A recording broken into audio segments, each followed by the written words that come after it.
নন্দিনীর বিয়ে সায়নের সাথে দেওয়ার ইচ্ছে ছিল আমার। তোমাকে আমি মিথ্যে বলবো না, সেই ইচ্ছে এখনো আছে, কিন্তু কি করে দেব? শিবানী যে রাজি হবে না।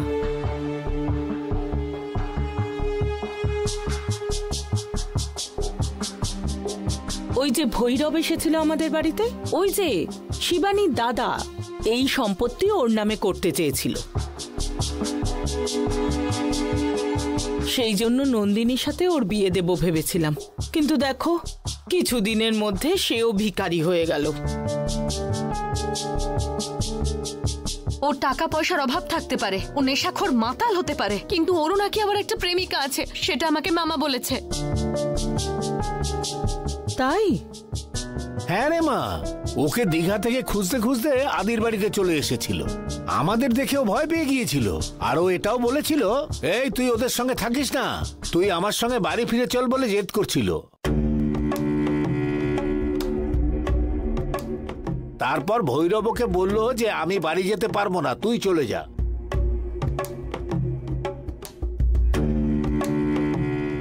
তারপর ওর ব্রেন ওয়াশ করে ওকে আমরা এখানেই রেখে দিয়েছিলাম। আচ্ছা এইসব ছাড়ো, নতুন করে ছেলে দেখো, আর সে যেন খুব বড় লোক হয়। তবে খেয়াল রেখো, ওই শিবানীর থেকেও যেন অনেক বড় লোক হয়। আমি ওর সামনে ওর থেকেও বড় গাড়িতে চড়বো, ওর থেকেও বড় বাড়িতে থাকবো, কোটি কোটি টাকা থাকবে আমার। এইরকম ছেলে এখন কোথায় পাবো? বড় বড় 5 স্টার হোটেল, ক্লাব, এগুলোতেই পাওয়া যাবে। হাই লেভেল সোসাইটির পার্টিতে যেতে হবে।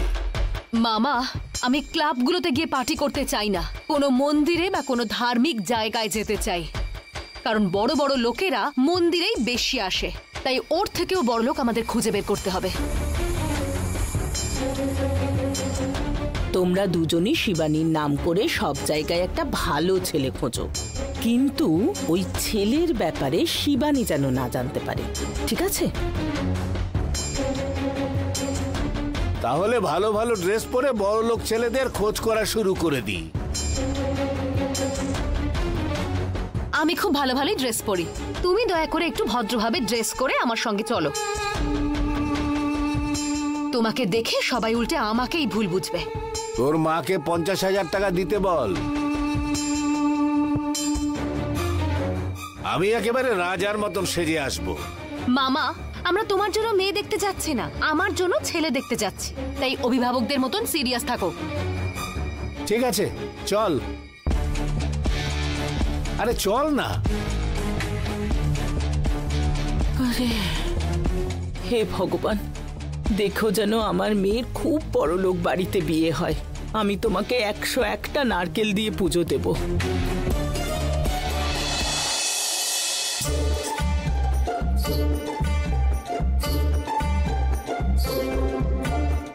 আরে ভুলগুলো সব আমাদের।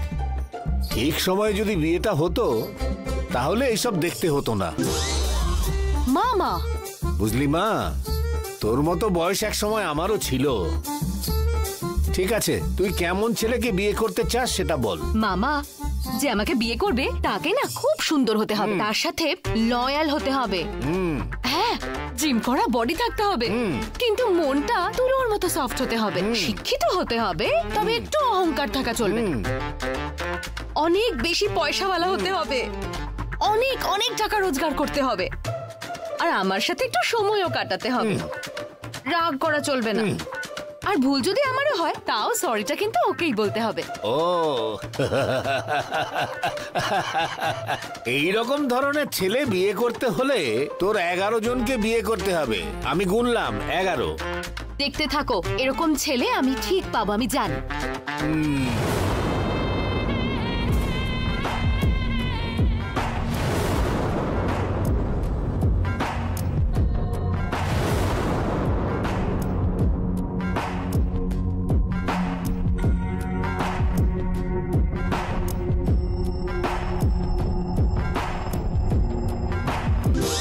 আরে আরে মা নন্দিনী, ছেলেটাকে তোর পছন্দ হয়েছে? মামা, গিয়ে কথা বলে আসছি। মামা, ও তো আমার দিকে তাকালোই না। আরে আমরা তো দেখছি।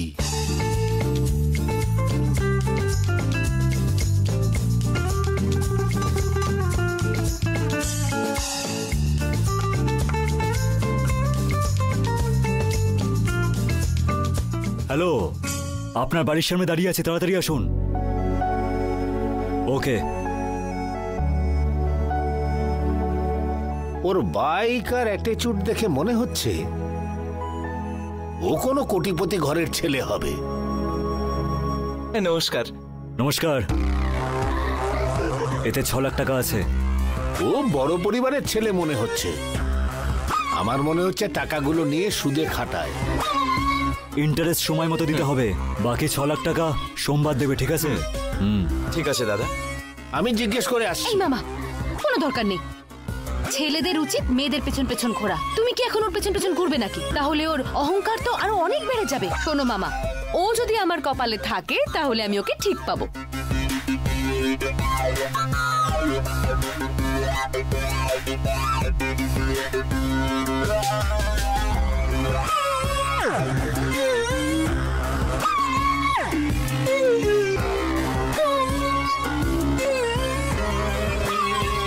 যা চলে গেল।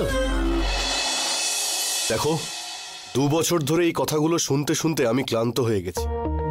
দেখো, মেটেরিয়ালস নেওয়ার পরে টাকা দেওয়ার তো কোনো ইচ্ছেই নেই দেখছি আপনার। মানুষকে না একবার ভালো করে বোঝানো উচিত। একটা মানুষকে বারবার বললে তার কিন্তু লজ্জা থাকে, কিন্তু আপনি মানুষ না। আপনার মতো মানুষকে মারলে তবেই শিক্ষা হবে, তবেই আপনি শোধরাবেন। দেখুন, ভালোভাবে বলছি, পেমেন্টটা আপনি সময় মতো করে দিন, তা না হলে কিন্তু কালকে সকালে আমি আপনার বাড়ি গিয়ে নিয়ে আসবো। কি হলো স্যার? সকাল সকাল কারোর ক্লাস নিচ্ছেন মনে হচ্ছে। যদি আরেকটু দেরি করে ফেলে তাহলে ওনার বাড়ির সামনে গিয়ে ওনাকে বেঞ্চের ওপর কান ধরে দাঁড় করিয়ে দেবে নাকি? না, তেমন কিছু না। আসলে দীঘার লোকটা 2 বছর আগে একবার পেমেন্ট দিয়েছিল, তারপর আর কোনো পেমেন্ট করেইনি। মিস্টার শিবা ওনাকে অনেকবার তাগাদা দিয়েছেন, কিন্তু পেমেন্টই করছে না। আমাকেও মনে করছে মিস্টার শিবা। আমি রেগে গেলে ওর কপালে কিন্তু দুঃখ আছে, বলে দিচ্ছি। তুমি কাস্টমারের সঙ্গে এত রাফ ভাবে কেন কথা বলছো? ও কাস্টমার? হ্যাঁ, ও হলো চিটিংবাজ। এই ধরনের কাস্টমার আমাদের কোনো দরকার নেই শিবানী। আচ্ছা, পেমেন্ট কালেকশনের বিষয়টা মিস্টার শিবাকে বললেই তো পারো। তুমি শুধু শুধু এত টেনশন কেন করছো? ও তাই না? মিস্টার শিবা, শিবানী, উনি হলেন একদম তোমার দাদার মতো। উনি কি করে তুমি জানো? খুব ভদ্রভাবে বলে যে স্যার আপনার পেমেন্টটা ডিউ আছে, দয়া করে পেমেন্টটা দিয়ে দেবেন, না হলে কিন্তু আপনার এগেইনস্টে লিগ্যাল অ্যাকশন নেব। শুধু এই কথাই বলে। আর এই কাস্টমারগুলো কিন্তু একেবারে অভদ্র। ওদের কাছে কোনো লিগ্যাল নোটিশ, অভদ্র ব্যবহার, এসব কিছুতে ওদের কিন্তু কোনো কিছুতেই যায় আসে না। কোর্ট থেকে যদি লিগ্যাল নোটিশও যায় তাতে ওরা কোনো পাত্তাই দেয়, কারণ ওরা জানে ওরা কোর্ট থেকে বেল পেয়ে যাবে। বিকেল অবধি দেখব, তার মধ্যে টাকা না পেলে কাল সকালে আমি নিজে দীঘাতে গিয়ে ওর কাছ থেকে টাকা নিয়ে আসব। কাউকে সাথে করে নিয়ে যাও তুমি। আরে না না, এসব কাজ আমি নিজেই হ্যান্ডেল করতে পারবো। আমি একাই যথেষ্ট। তোমার অনেক সাহস আছে ঠিকই, কিন্তু এত সাহস করাটাও ঠিক নয়। কিছুই হবে না শিবানী। দেখো, এদের মতো লোকেরা আমাদের ওই ফোন করেই ভয় দেখাবে আর একটু হুমকি দেবে। ওদের কাছ থেকে পেমেন্ট আদায় করতে হলে এইভাবেই আদায় করতে হবে, না হলে আর কোনো রাস্তা আমি দেখছি না। তোমার কাজের ধরন দেখে আমার কেন জানি ভীষণ ভয় করে। আমার কাছে টাকার চেয়েও আমার ফ্যামিলির সেফটি বেশি ইম্পর্টেন্ট। দেখো, সবারই পরিবার আছে। ওদের কি পরিবার নেই? ওদের কি বউ বাচ্চা নেই? দেখো, ভুল ওরা করেছে, তাই আমাদের থেকে ওদের বেশি ভয় থাকা উচিত। দেখো, ওদের যদি আমরা না ভয় দেখাই, আমরা কোনোদিনও টাকা পাবো না। ভদ্র কথায় কোনো কাজ হয় না, সেই জন্যই আমি এই স্টেপ নেব।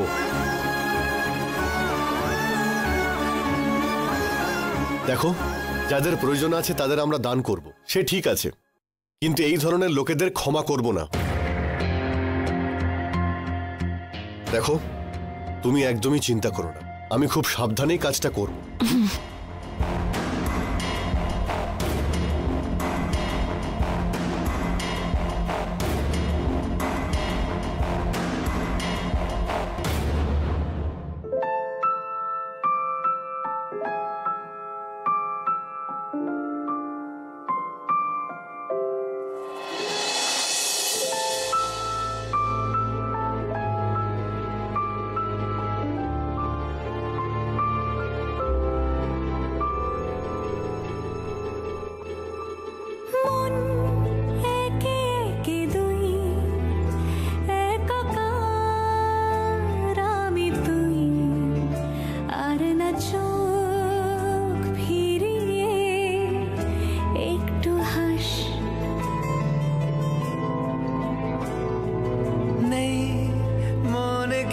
কিছুই, তোর ঠোঁটের ডানা ছুঁই, মিলবে সব জীবনে ক্যালকুলাস। স্মৃতিরা গেছে পরবাস, কথারা হয়েছে নিঝুম।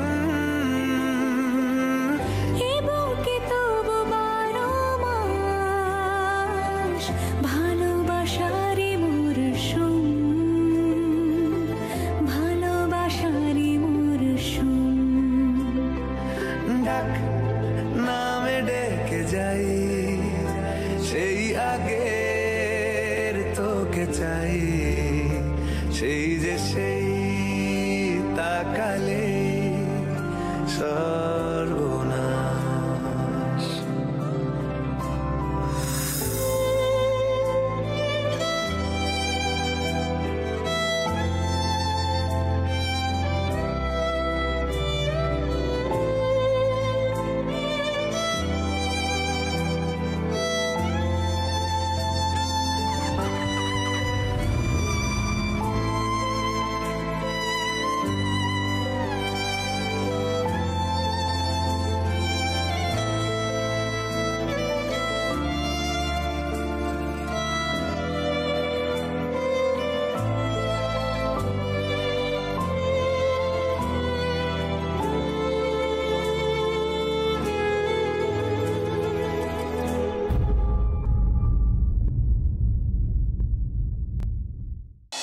আচ্ছা, আপনি মোবাইলটা সুইচ অফ করলেন কেন?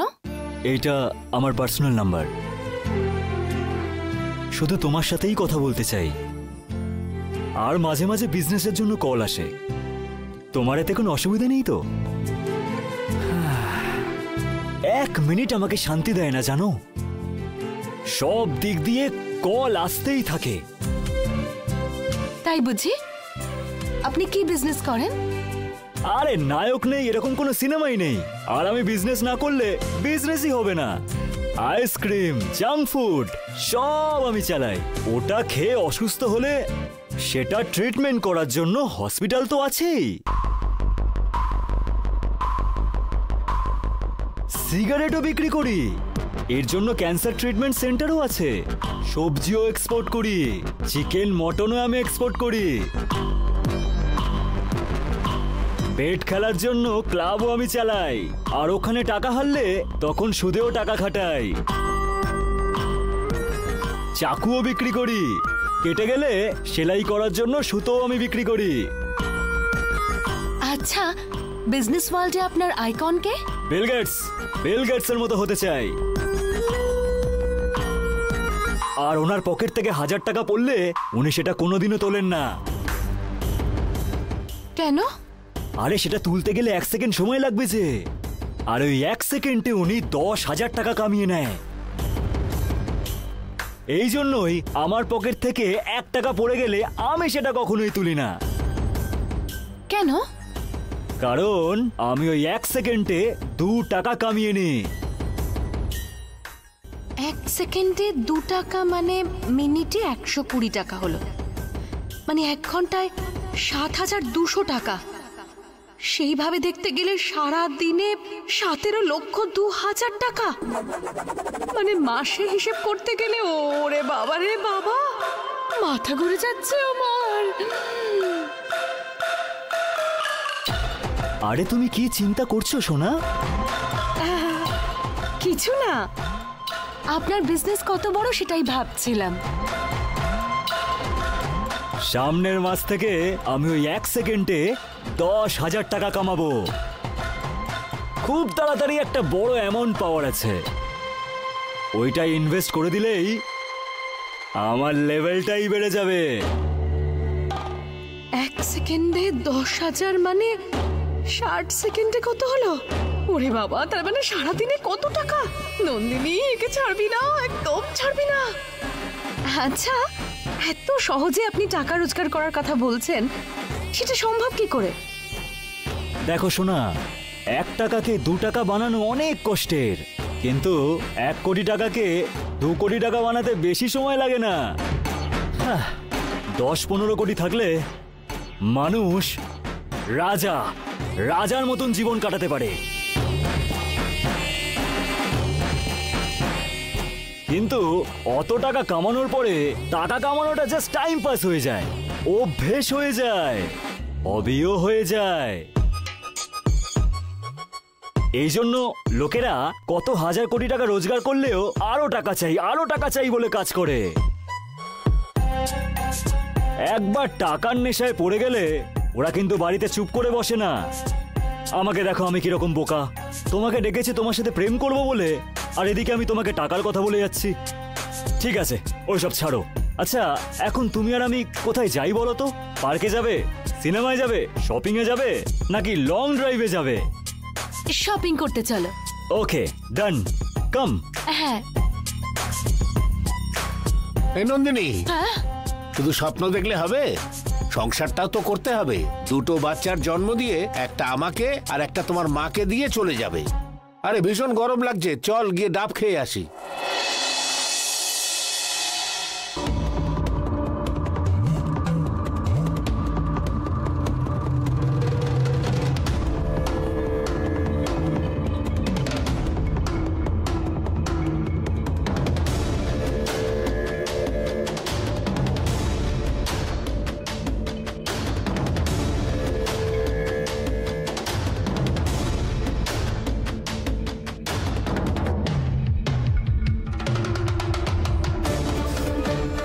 দিদি কফি নাও।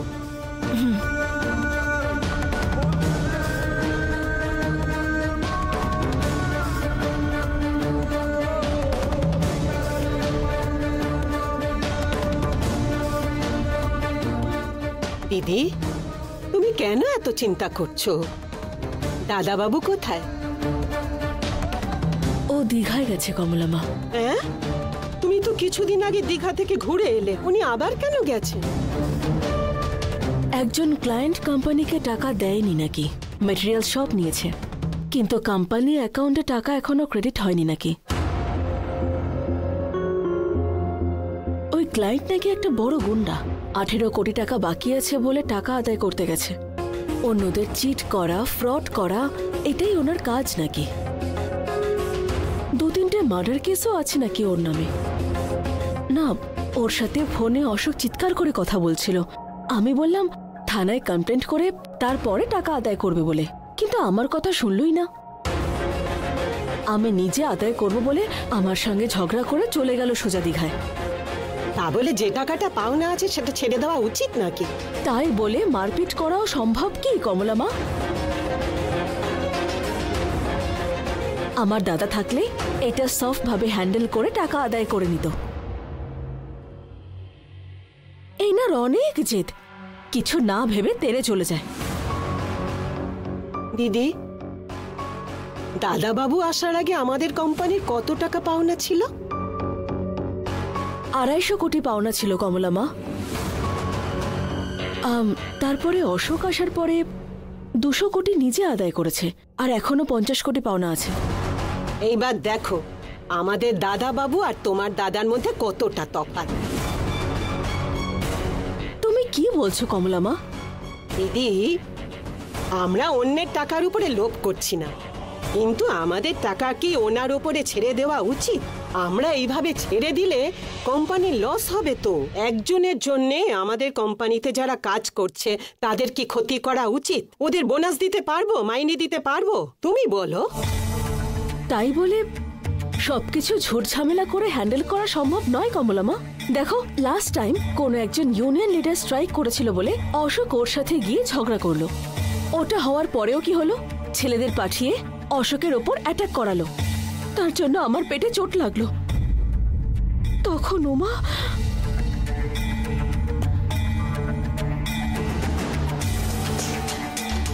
উনি টাকা আদায় করলে আমার কোনো অবজেকশন নেই কমলা মা, কিন্তু প্রত্যেক কাজের একটা নির্দিষ্ট প্রসিডিওর, একটা নিয়ম থাকে তো। ওইভাবেই কাজ করা উচিত, এইভাবে মাথা গরম করে কাজ করা উচিত নয়। কোনো কিছু করলে 10 বার চিন্তা করে তারপরে কাজ করা উচিত। তুমি ঠিকই বলছো দিদি। আমরা যাদের সাথে কাজ করব তাদের তো ভালো করে জেনে বুঝে তারপরে তাদের সাথে কাজ করা উচিত মা। এইটাই আমিও ওনাকে বললাম কমলা মা, কিন্তু ও আমার কথাই শোনে না তো, সব কিছুতে রাগ করে ব্যাস। না, এইভাবে কাজ করলে কয়েকবার আমাদের লাভ হয় না বলছি না, কিন্তু কতবার আমাদেরই উল্টো ক্ষতি হয় কমলা মা। সামনের লোকেরা সবকিছুর জন্য রেডি থাকে, তাই বলে আমরা ওইটার জন্য রেডি হতে পারবো না তো। আমাদের আইনের আওতায় থেকে কাজ করতে হবে।